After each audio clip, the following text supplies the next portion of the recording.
Bonjour à tous et bienvenue sur le podcast Histoire de Dubaï, le premier podcast français sur Dubaï. Lorsqu'en septembre 2019, nous avons eu l'opportunité avec mon mari de nous installer à Dubaï, je ne suis presque tombée que sur des reportages montrant le luxe et la démesure de cet émirat. J'ai également tout de suite été confrontée à tous les clichés que l'on peut avoir sur cette cité-État. Bling bling, 50 degrés toute l'année, aucune nature, rien à voir à part les malls, voile obligatoire et j'en passe. J'ai donc envie aujourd'hui de montrer une autre image de Dubaï, celle des Français qui entreprennent. Avec l'exposition universelle 2020 ou encore le musée du futur dont l'accent est mis sur l'innovation autour des défis du changement climatique, j'ai le pressentiment que Dubaï a encore de belles années devant elle. Et grâce à mes invités, j'ai envie de vous donner les clés pour qu'à votre tour, vous puissiez tenter votre chance. Je m'appelle Laura Pouliken et je suis également fondatrice du podcast L'Aléa sur la prise de risque et auteure du site lawfromparis.com.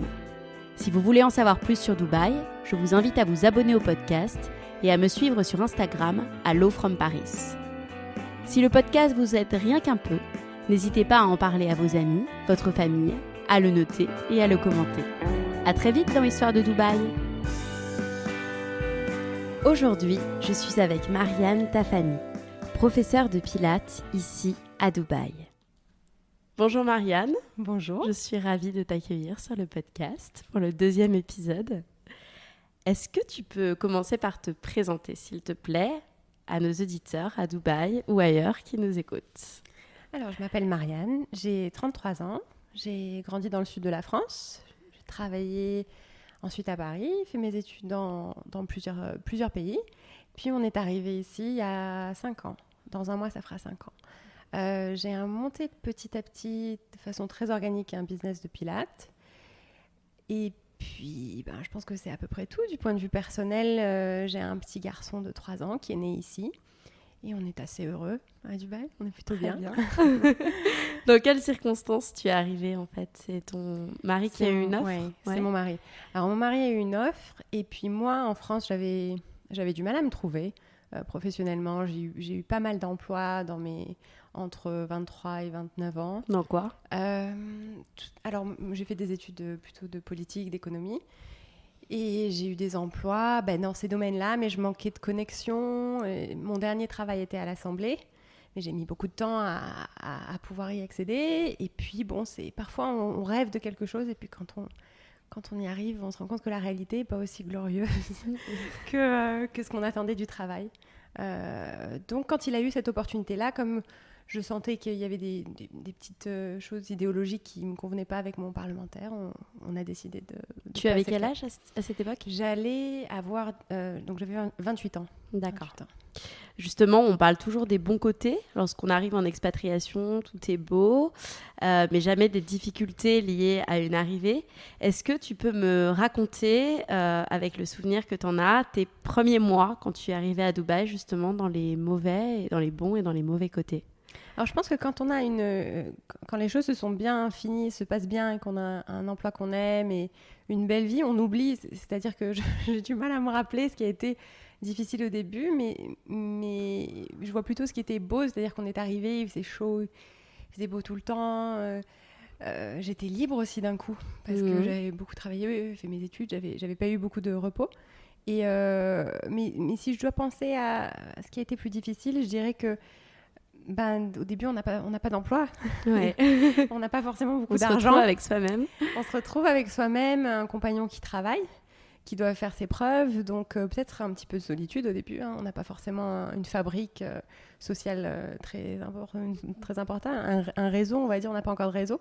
Moi, j'ai commencé à prendre des cours d'arabe 6 jours après être arrivée. C'était pour ça, en fait. C'était pour rencontrer des gens. Avoir une forme de structure. Je pense que c'est le manque de structure qui, à la fois, de l'extérieur, paraît super. Moi, tous mes anciens amis qui étaient collaborateurs, ils étaient « Oh, tu vis le rêve, t'es à la plage ». Et moi, j'avais juste peur de jamais trouver de travail, que mes compétences ne soient pas valorisées. Tu voulais trouver un travail à ce moment-là? Ah oui, je voulais. En fait, idéalement, je voulais trouver un travail, prendre mon été. Parce qu'on est arrivé, moi, je suis arrivée en avril. Et ici, le ramadan, les choses ralentissent énormément économiquement. Donc, l'année en question, c'était mi-juin, mi-juillet. Donc, je m'étais dit, bon, je m'affole pas. Si je trouve pas, j'aurai un bel été. Mais quand je suis rentrée en septembre, ça a été... Bon, voilà, c'était un petit peu... Je me suis dit, bon, avant Noël, il faut avoir trouvé quelque chose, quoi. Et donc, quelles ont été justement les premières actions que tu as mises en place pour essayer de trouver... Dès qu'on est arrivé, j'ai été au FBC, au French Business Council. Mais c'était pas super encourageant parce que je pense qu'elle essayait un petit peu de... La dame qui était en charge des ateliers, elle essayait de calmer les ardeurs de certains qui arrivaient sans visa, sans soutien. Moi, j'avais le soutien d'un partenaire. On avait quand même un salaire. Il y a des gens qui arrivaient qui pensaient qu'ils avaient dû voir un reportage dans Capital et se dire que c'était la vie de rêve.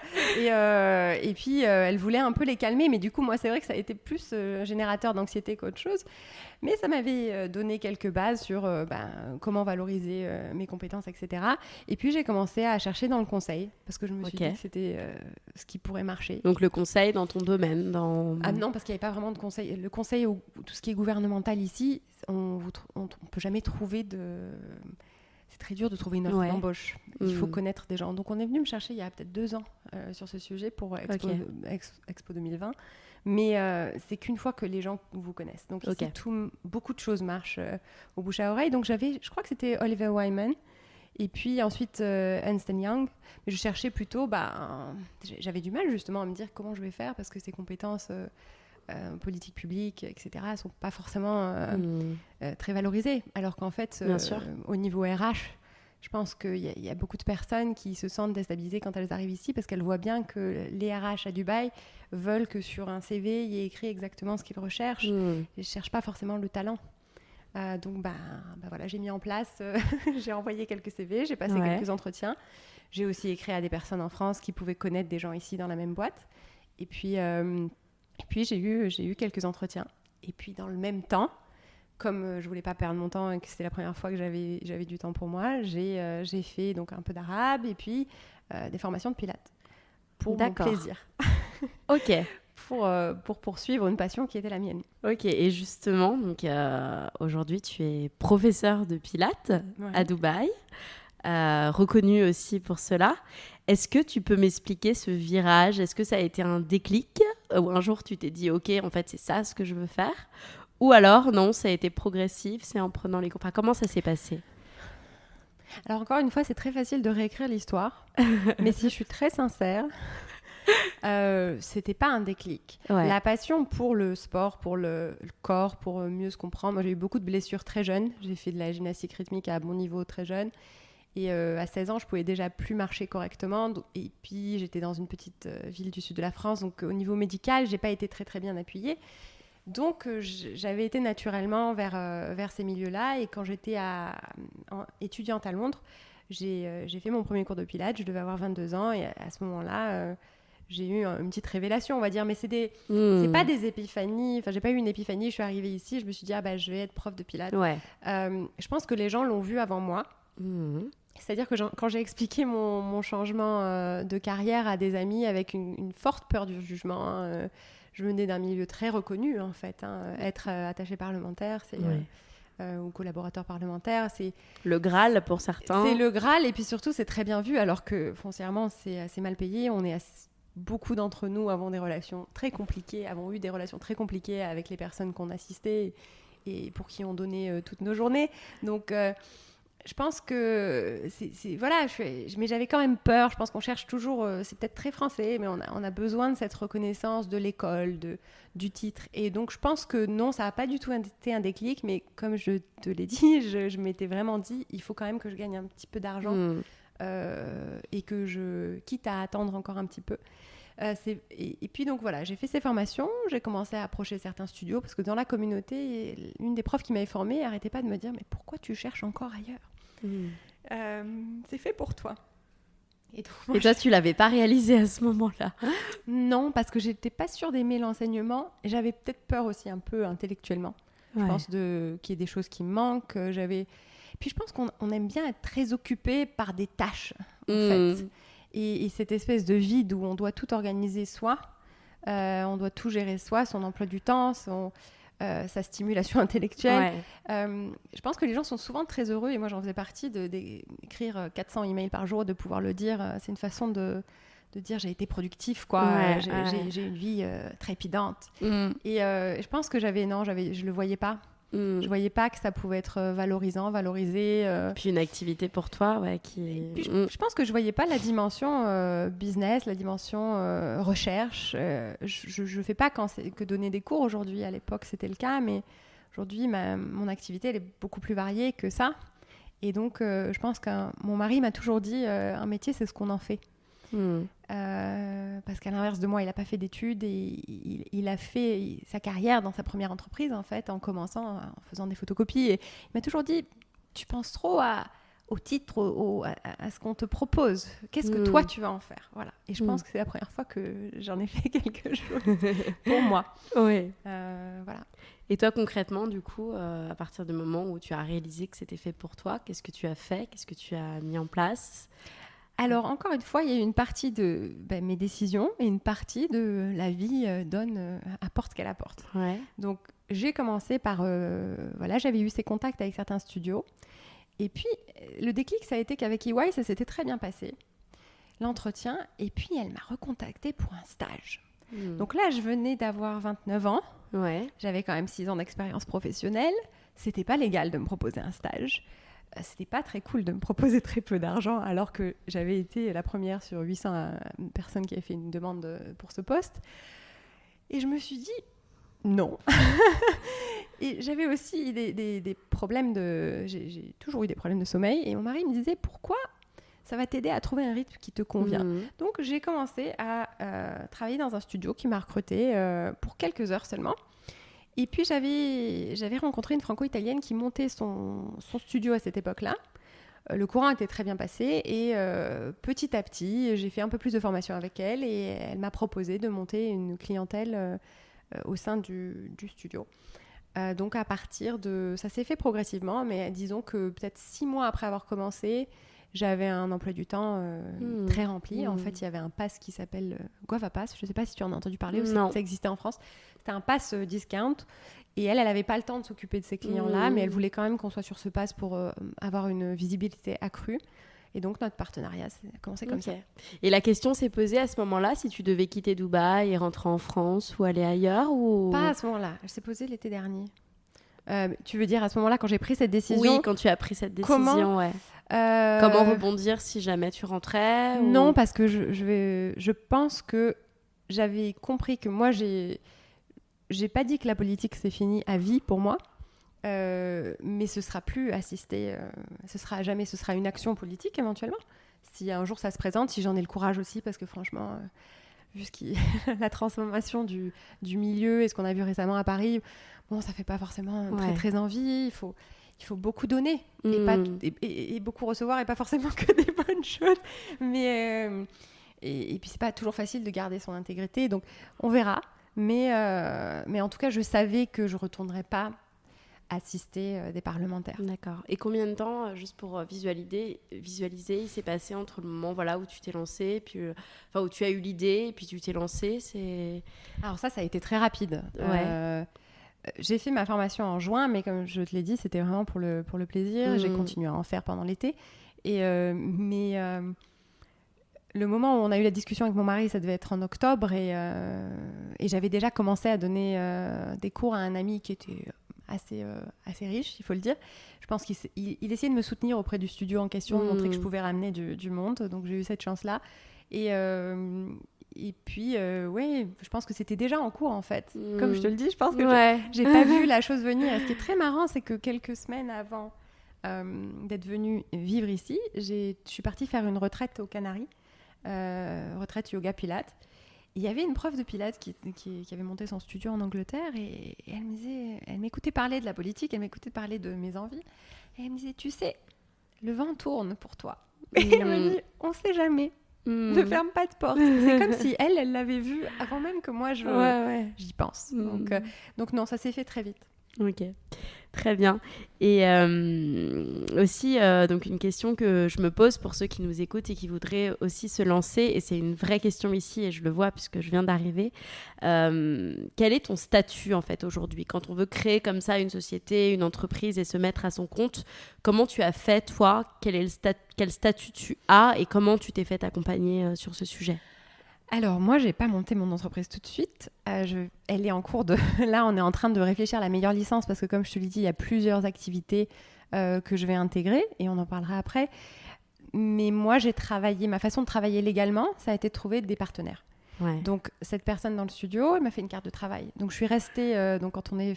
j'imagine qu'il y a beaucoup de femmes qui vont te suivre puisqu'elles vont vivre certainement dans un certain nombre de choses que tu vis. Et quand on est donc femme d'expat, bon, même si on n'aime pas trop ce mot, mais quand on arrive pour son compagnon, on a un statut quand on est femme expat. Expat, voilà. On arrive, on est donc considéré comme housewife. Alors, je ne sais pas s'ils l'ont enlevé maintenant, mais à l'époque, c'était ça. Ce qui faisait beaucoup rire mon mari. De dire qu'est-ce que tu es femme au foyer. Et donc, ce qu'on peut obtenir, c'est des cartes de travail. C'est-à-dire, on n'est pas obligé d'avoir tout de suite sa compagnie et son visa, mais voilà. Moi, ça a été ma façon d'être dans la légalité et de trouver aussi des partenariats, parce que trouver des clients, ça se fait pas du jour au lendemain. Et c'était une façon aussi d'être exposée. Ouais. À la base, c'était juste une façon de trouver du travail, pour être sincère. Donc voilà, et petit à petit, il y a eu beaucoup de choses qui sont passées. Depuis maintenant, aujourd'hui, je travaille en clinique aussi, notamment pour mon programme postpartum. Et là-bas aussi, j'ai une carte de travail. Donc là, il va y avoir un changement de statut pour moi. C'est juste que je vais être en freelance. Je pense que ça va être un statut de consultant auprès de ces endroits-là. Pour eux, ça ne change pas grand-chose. C'est pour moi que ça change parce qu'il y a plus de frais pour moi que pour eux. Mais moi, j'ai fait les choses de façon, comme je te l'ai dit, très organique, très progressive, parce que je pense que les frais à l'entrée, ce sont des vraies barrières. Pour beaucoup de femmes, je le vois. Je vois que, surtout selon les domaines dans lesquels on est, en Pilates, on en discutait... c'est très difficile d'avoir une licence correcte et d'avoir toute la légalité sans dépenser. Donc, normalement, c'est entre 30 et 35 000 dirhams par an. D'accord. Donc, on est sur presque 9 000 euros. Et est-ce que tu as des acteurs à nous conseiller vers qui se diriger Alors, moi, peut-être que je pourrais t'envoyer, tu pourras peut-être les mettre les liens. Je connais un francophone, Karim, qui travaille dans ce domaine et qui s'occupe de trouver un sponsor parce que tu sais qu'on... Donc il y a deux possibilités. Si on est soit en mainland, soit en free zone, mais selon l'activité, on ne peut pas forcément choisir d'être en free zone. Et donc en général, on a besoin de sponsors locaux qui sont pas du tout impliqués en fait dans la compagnie, mais qui dépensent une certaine somme de base et qui nous permettent d'avoir un business en toute légalité. Et il y a un certain nombre de personnes qui peuvent vous assister à créer la bonne licence, choisir avec les bons mots pour qu'elle intègre toutes les activités quand vous avez des activités variées. Et voilà, moi je conseillerais Karim parce qu'il est pas mal. Je le mettrai dans les notes. Parce qu'il est francophone aussi, donc s'il y a des difficultés au niveau de la langue. Et puis, grâce à une de mes clientes qui est devenue amie, on a participé à un certain nombre d'événements qui s'appellent... avec Female Fusion, un certain nombre de groupes pour les femmes entrepreneurs qui veulent monter des startups. Et à l'occasion d'un de ces événements, j'ai rencontré Mariana, qui est une femme qui a beaucoup travaillé pour le gouvernement ici et qui a monté une entreprise qui s'appelle Bizmosis.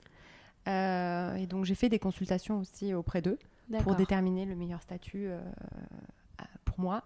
Mais en toute sincérité, ça, c'est des procédés très récents. Pendant longtemps, moi, j'ai préféré m'absoudre de ça et passer par la case carte de travail. Mais pour une raison, c'est très difficile de rentabiliser une première année des frais comme ça sur des activités d'entrepreneuriat, de start-up, quoi. C'est pas évident. Donc, moi, j'avais pas envie de ce genre de frais là, bien sûr. Puis j'en avais pas forcément besoin.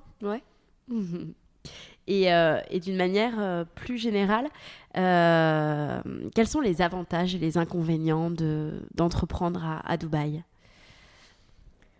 Alors, je pense que ça dépend du domaine. Mais je pense qu'il y a une fraîcheur dans le marché qui permet... on va commencer par les avantages, on va être positif. Je pense que c'est un marché assez jeune et c'est assez récent qu'il y ait une immigration de personnes qualifiées importante.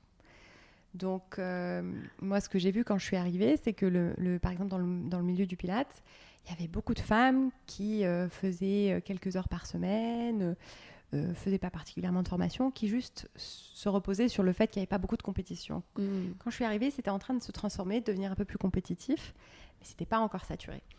Et bon, là maintenant c'est un peu plus saturé, mais on peut quand même vraiment tirer son épingle du jeu si on investit dans le savoir, si on essaye de pas faire juste le minimum et d'aller enseigner son cours, on va dire. Et je pense que dans tous les domaines, c'est un petit peu comme ça. C'est qu'en 2015, c'était beaucoup plus frais. Ouais. Il commençait à y avoir plus de demandes pour venir ici. Mais depuis, y a beaucoup plus de gens qui sont arrivés. Donc, il y a encore une possibilité de faire quelque chose. Et même si ça se tarit un petit peu. Ouais. Donc voilà, le gros avantage à mon sens, c'était qu'il y avait un manque de compétences dans la région. Donc moi, par exemple, dans le pré- et post-natal, j'ai créé une formation pour les professeurs parce que je me suis rendu compte du manque de connaissances. Et moi-même, j'avais fait 2 formations ici que j'ai trouvées ultra basiques une fois que j'ai été dans le processus et que j'ai exploré avec moi et avec moi-même et avec d'autres clientes, on va dire. Donc, il y a cette possibilité-là. Créer sa propre formation à 31 ans, c'est pas évident dans un pays comme la France. Après, il y a plus de barrières à l'entrée, parce que monter une entreprise, c'est assez coûteux. Mais il y a plus de façons de monter une clientèle de façon légale, mais sans avoir cette lourdeur administrative qu'on pourrait avoir, j'imagine, en France. Je ne sais pas, j'ai jamais essayé de monter mon entreprise en France et je ne suis pas sûre d'avoir à le faire un jour. Tu penses que tu aurais eu cette fibre entrepreneuriale si tu étais restée en France ? Je pense que j'aurais pas eu le courage. Déjà parce que c'est une question de mentalité. Moi, je viens d'un milieu très salarié, professeur ou cheminot, donc une culture très différente. Je pense que quand on est entrepreneur, on l'est vraiment intérieurement. C'est-à-dire qu'on aime à la fois, on aime prendre des risques mesurés souvent, et puis on aime travailler. On ne peut pas être entrepreneur et travailler. S'arrêter, on travaille tout le temps en fait, parce qu'on est passionné par ce qu'on fait. Mais je pense qu'en France, il y avait des barrières à la fois sociologiques, financières aussi. On n'aurait certainement pas eu, mon mari n'aurait pas gagné, aurait pas pu me soutenir de la même façon, je pense. Et puis moi, je pense, j'avais ces espèces de barrières intérieures parce que j'ai fait Sciences Po, j'ai travaillé à l'Assemblée, je vais pas aller être prof dans une salle de gym. Je pense, très, très honnêtement. Surtout que il n'y avait pas l'attrait de gagner un salaire plus que décent. Donc, c'est marrant, on a beaucoup d'amis qui m'ont dit, alors, tu donnes quelques cours à des espèces de richissimes, et puis, les clichés. C'est quoi le reste de ta journée Et puis, je leur ai un peu expliqué, tu sais, il y a une dimension dans le Pilate de rééducation. J'aide des gens. J'ai eu un jour un client qui est arrivé 33 ans avec une canne, quand même, 2 opérations du dos. Et au bout de 7 séances, il marchait droit, sans sa canne. Et puis au bout de, maintenant il me voit plus, donc c'est qu'il joue au foot. Mais donc j'ai essayé de leur montrer un petit peu que, encore une fois, un métier, c'est ce qu'on en fait, comme dit mon mari. Ça allait au-delà. Mais je pense qu'en France, j'aurais subi un peu cette mentalité, j'aurais été un peu obsédée par le titre. Tu vois, quand je suis arrivée ici, j'ai mis du temps. Par l'image, J'ai mis beaucoup de temps à ne pas dire ce que je faisais avant. J'ai mis peut-être... il a fallu les 6 premiers mois de Pilate où parfois, quand je rencontrais des nouveaux clients, je leur disais. Par peur d'être pas considérée. Maintenant, de pas au contraire, prise au sérieux. C'est ça. Maintenant, au contraire, ça me fait rire. Un jour, je devais avoir... mon bébé avait quelques mois. J'étais en cours avec elle. Je venais donc de passer 1 heure à lui faire un cours privé parce qu'il y avait eu des annulations. Donc, elle était seule avec moi. Et à la fin du cours, je lui dis oui, parce que j'ai eu beaucoup de travail la semaine dernière. Et elle me dit, ah bon, tu as un vrai travail. Alors, je venais de passer 1 heure à l'écouter, la corriger, lui apprendre des techniques... qu'elle aurait jamais connue sans m'avoir rencontrée. Et ça m'a fait beaucoup rire, en fait, intérieurement. Mais je pense que quelques années avant, j'aurais eu du mal. Non, mais vraiment. Je lui aurais dit, mais c'est quoi ton problème et j'aurais voulu la remettre à sa place et lui montrer que j'étais intelligente et que je savais plein de choses. Et maintenant, non, ça m'amuse. Au contraire, je me dis, qui est-ce qui va aller chercher Tant mieux. Et justement, tu me disais que donc, tes premières clientes, tu les avais trouvées aussi parce que tu t'étais greffée à des studios existants. Mais quand tu as commencé, donc, tes premières clientes à toi, comment tu les as trouvées en fait ? Est-ce que tu communiques ici ? Comment ça se passe en fait ? Alors, pas du tout. Non. J'ai utilisé Je parle beaucoup, comme tu t'en rends compte. Et j'aime bien les gens. Et donc, partout où j'allais, je pense que j'essayais de présenter un aplomb et de faire comme si ça faisait plus longtemps que je faisais ce que je faisais. Ouais. Parce que je savais que j'avais des compétences et que je voulais juste qu'on me donne une chance. Donc, mon tout premier client, ça a été l'ami dont je t'ai parlé. C'était un peu plus âgé que nous tous, que j'avais rencontré un mois avant un anniversaire par le biais d'un ami de mon mari, enfin d'un collègue de travail de mon mari à l'époque, et qui s'est proposé de venir avec moi au studio pour essayer. Alors il m'a dit le pilates c'est nul, c'est pas du sport, mais il voulait me soutenir, donc ça c'est bien fait. Et ça m'a donné une forme de crédibilité. Et puis par la suite, je pense que ça s'est vraiment fait... la première année, ça s'est vraiment fait juste parce que soit les gens entendaient parler de moi par le studio, soit moi, dans la rue, j'avais parlé à des personnes. Et puis, elles m'avaient recontactée par la suite. Ça marche beaucoup comme ça ici. Au bouche à oreille. Le bouche à oreille. Les gens, ils font confiance au feeling. Et en fait, j'avais fait des efforts au début. Je m'étais dit, je vais faire une carte. J'ai jamais donné ma carte. On me l'a demandé. En fait, j'ai donné mon WhatsApp. Et c'est plus une carte, ça se perd. Ouais. Un WhatsApp, quand on reçoit, tout de suite, on a envie de répondre. Bien sûr, ouais. Je suis d'accord. Donc, ouais. Et on en parlait aussi en off. Tu vas aussi commencer une formation en ligne, puisque tu t'es aperçu qu'il y avait aussi une demande. Et ma question, c'est comment tu t'es fait connaître hors des frontières, finalement, enfin, hors de Dubaï ? Je suis pas sûre que ce soit encore fait. Je pense que Instagram, c'est très utile. Moi, j'ai pas un gros compte, mais j'ai un compte assez authentique. C'est-à-dire que je sais que les gens qui suivent vont vraiment recommander ce que je fais à leurs amis ou ça peut leur être utile. Donc, on est en train de travailler pas seulement sur l'aspect formation, mais sur le fait que mon programme postnatal soit à la fois personnalisé et en ligne. Parce que y a des barrières financières et aussi de localisation géographique à ce que je puisse le proposer à tout le monde. J'y suis pas encore. Ça, on est en train de rechercher une équipe de com pour ça. Parce qu'on sait qu'il va falloir qu'on augmente. Quand je dis on sait, j'ai une amie qui m'assiste sur un certain nombre de projets. Et on sait qu'on va avoir besoin, pour ce qui est de l'étranger et le golf encore, ça peut se faire aussi par le bouche à oreille, puisque je vais, si tout va bien, malgré le virus, je suis censée aller le mois prochain en Arabie Saoudite pour un premier workshop, un premier atelier pré- et postnatal, ce qui est pour moi une expérience un peu inouïe. Donc j'ai été approchée par un investisseur en Arabie Saoudite pour une cliente, tout simplement, pour offrir ses services là-bas. Et donc, l'idée, c'est que la formation soit à la fois en ligne, mais aussi que je forme sur place un certain nombre de personnes. Donc, on est en train d'y travailler, mais je ne suis pas encore, moi, je ne dirais pas que je suis reconnue à l'étranger. Je pense au-delà de mes frontières, pas amicales, je dirais, mais de mon réseau Instagram. Et une question aussi que je trouve intéressante, on parle beaucoup de manière générale de la solitude de l'entrepreneur qui est encore plus intense à l'étranger, loin de chez nous, de la famille, des amis. Comment toi tu as géré ça personnellement ? Est-ce que tu as des astuces pour le gérer au mieux ? Alors moi, ma grande chance dans cette entreprise, on va dire, c'est que la base du travail, qui est donc d'enseigner, elle est très sociale. Pas sociale dans le sens on appuie justice sociale, dans le sens où je rencontre beaucoup de gens. Ouais. Donc, il y a une solitude du prof, je dirais, mais j'ai très vite eu des personnes à qui discuter de l'entrepreneuriat, à commencer par la personne qui avait monté son studio, avec qui tous les jours on avait un esprit assez similaire, qui savait que je ne ferais pas que de l'enseignement à terme. Donc, je ne me suis pas sentie isolée dans l'entrepreneuriat. Je me suis peut-être plus sentie isolée en tant que prof parce qu'on est mis sur un espèce de le coach, il est un peu sur un piédestal et il doit beaucoup donner sans tout dévoiler. Donc, ça m'a beaucoup appris parce que moi, je partageais trop, je pense.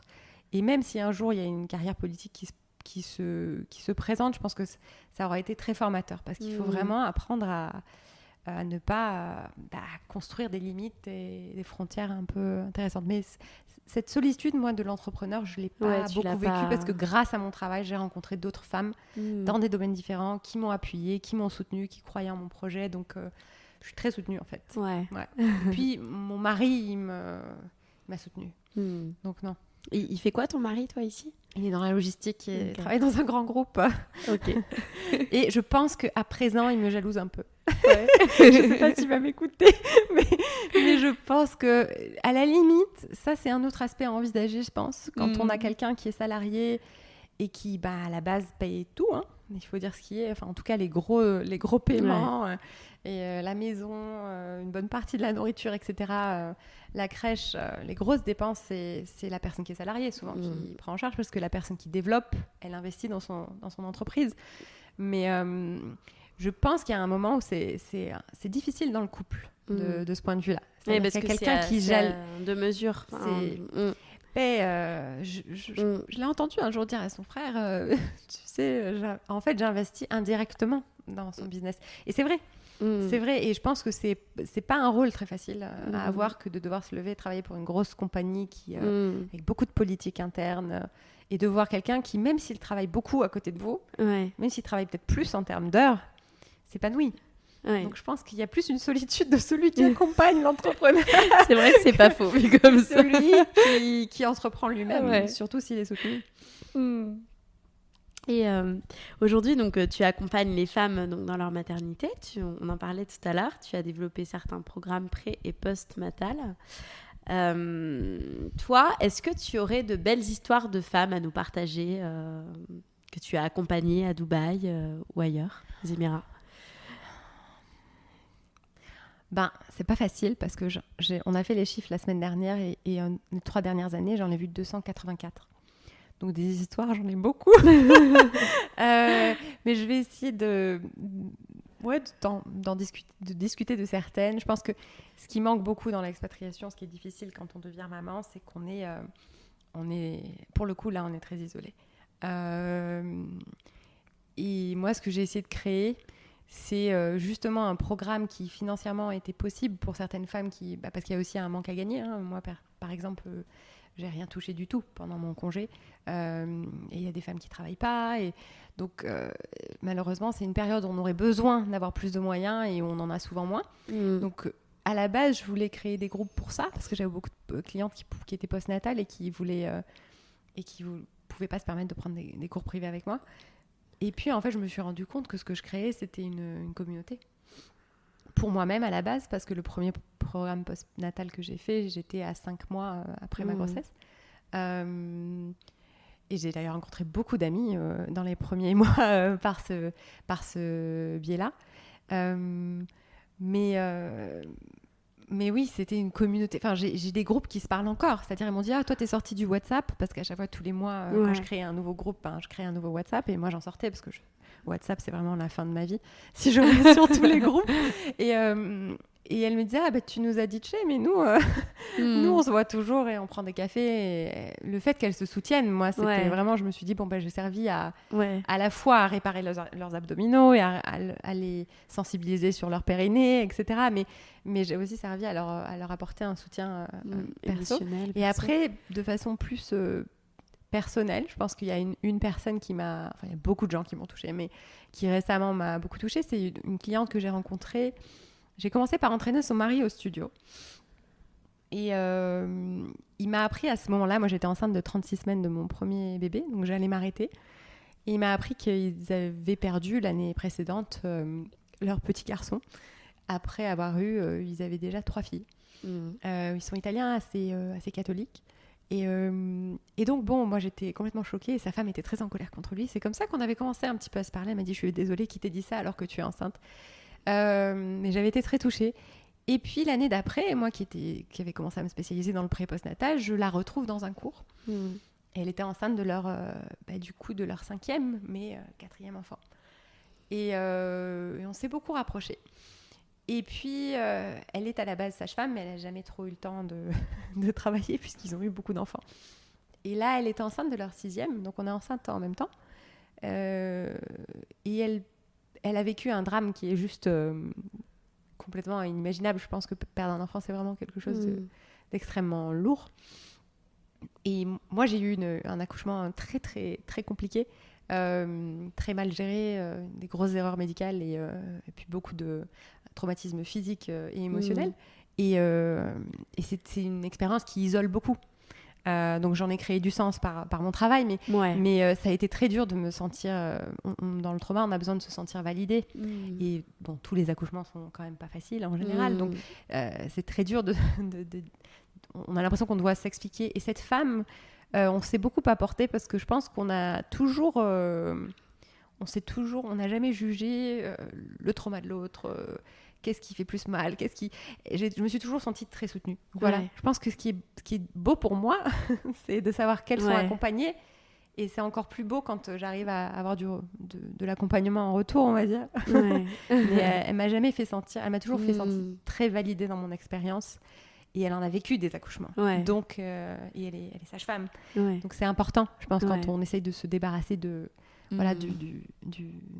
trauma. Voilà. Merci beaucoup. Tes prochains projets ? Alors, il y en a beaucoup. Tant mieux. Alors, de façon assez technique, il y a les femmes, après avoir eu un enfant, elles ont quelque chose qui s'appelle la diastase, donc une séparation abdominale. Et maintenant, j'ai acquis une réputation assez solide pour les aider à le refermer et éviter des opérations si possible. Et je suis en train de travailler sur un pantalon qui aiderait à la fois pendant la grossesse et après.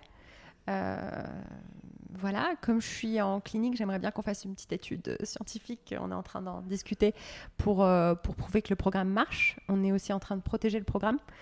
Donc, c'est pas facile de choisir. Est-ce qu'on fait un trademark, est-ce qu'on fait un brevet c'est vraiment pas évident. C'est beaucoup. Et puis, tous les projets en ligne.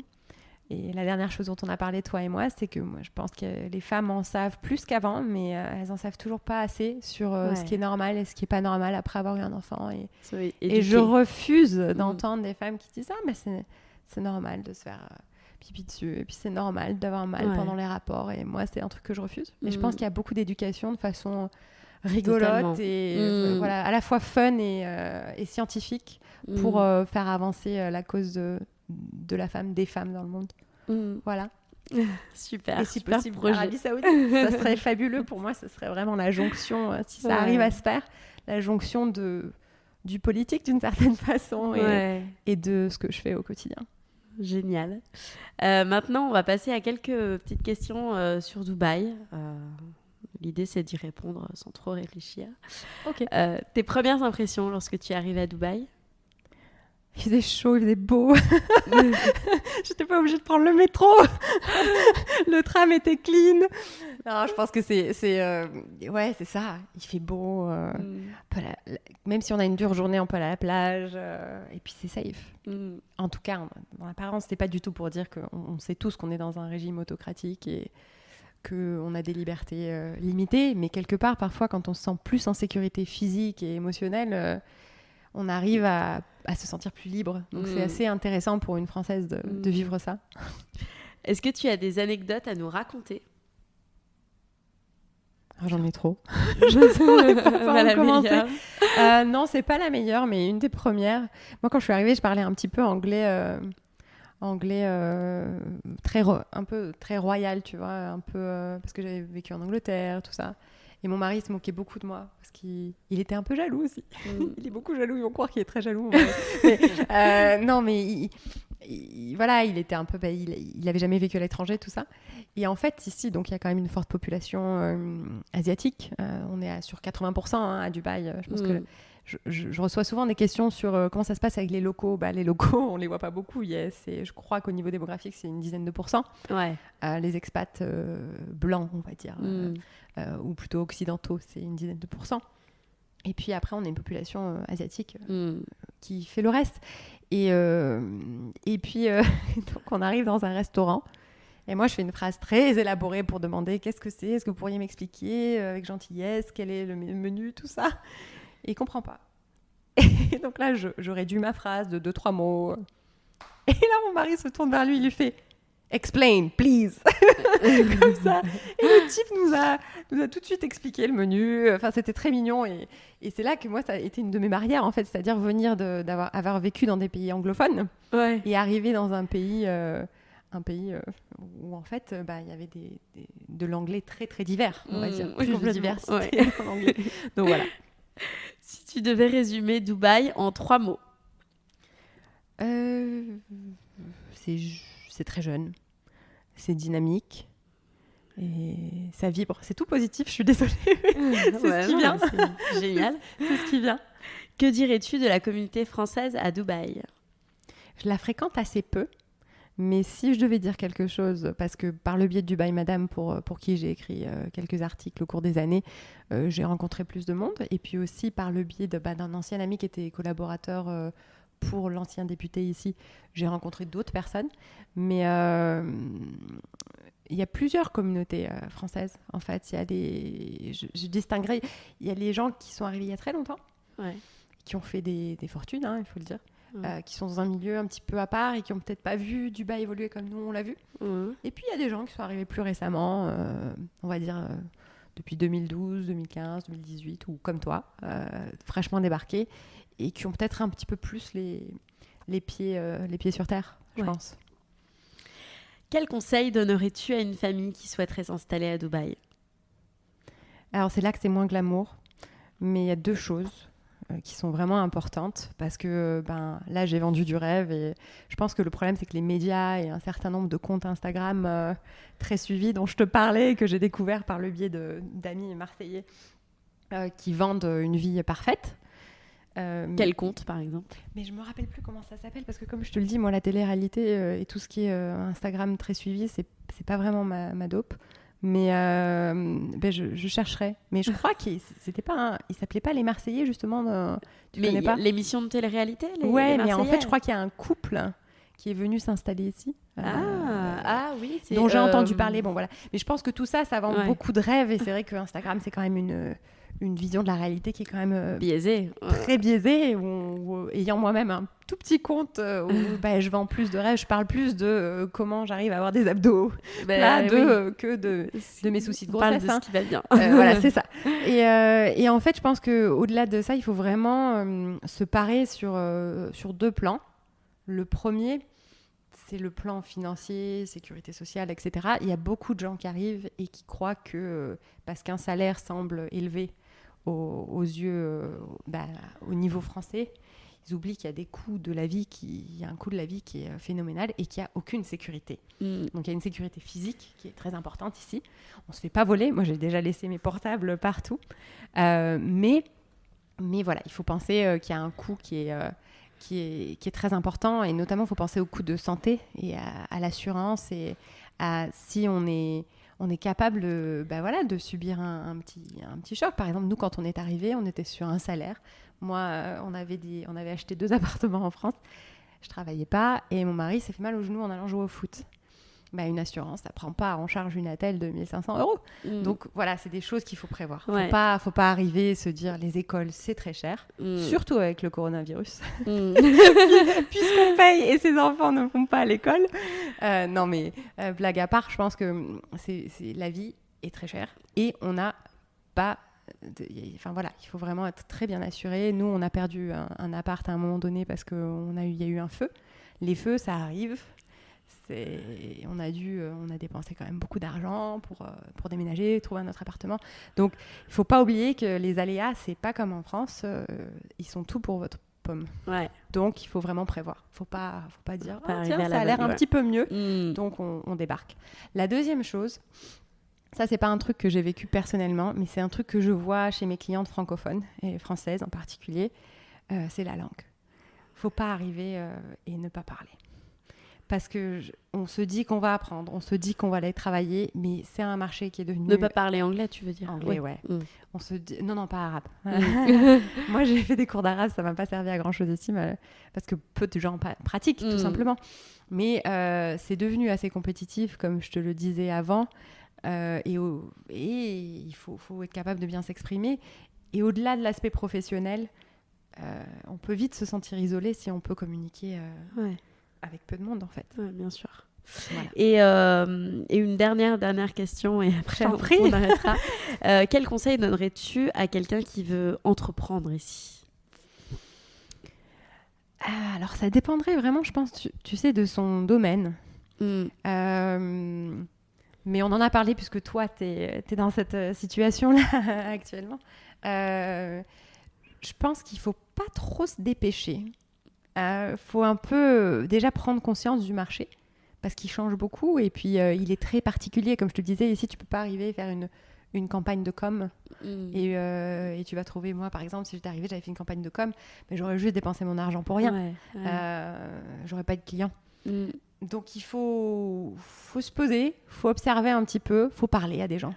Faut aller dans ces rendez-vous, par exemple, ce que je te disais, Female Fusion ou Thrive Talks. Thrive Talks, c'est un très bon endroit avec des gens qui ont réussi dans la région et qui sont assez jeunes, qui font des discussions.